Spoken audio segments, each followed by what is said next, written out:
Hello friends, welcome back to the new video of React Native. So today we are going to learn about how to create custom loader in React Native. So those who haven't subscribed my channel yet, please to subscribe my channel and hit to like this to video. Let me connect to the AnyDesk. Okay, so here we go with the connection with the AnyDesk. Okay, so you can see that there is a custom loader, right? You can see the how we are going to create this kind of custom loader in your React Native project. So whenever we have called the API hit or something like that, we always require such kind of loaders. So how we are going to create it? I have created a custom loader.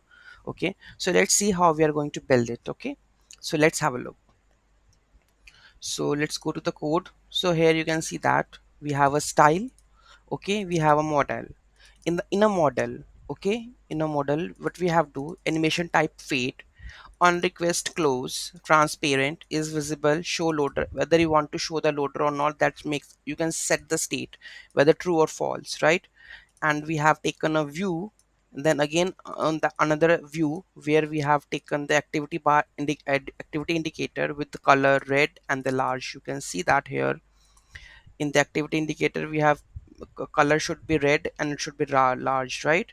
You can see that, right? And after that we are just closing the model. Okay, rest part is the style.css. Okay, if I go to the style.css, there is a parent container style where we have added the flex, background color transparent, justify center, align item center. Then we have an inner container. There is an inner container also. So here we have set it the elevation point, shadow offset, shadow color, shadow radius, flex wrap, align self, justify content, align items, padding, margin, background color. And the text style would be like black, it is there. And the center line padding we have added adjusted right. So this is how we are able to create a custom loader in React Native, right? So I think you require in any every project this requires every time, right? So you can create like this. Okay, so any query, any doubt, any issue in that, just let me know in the comment section. Thank you so much for watching this video. Have a great day.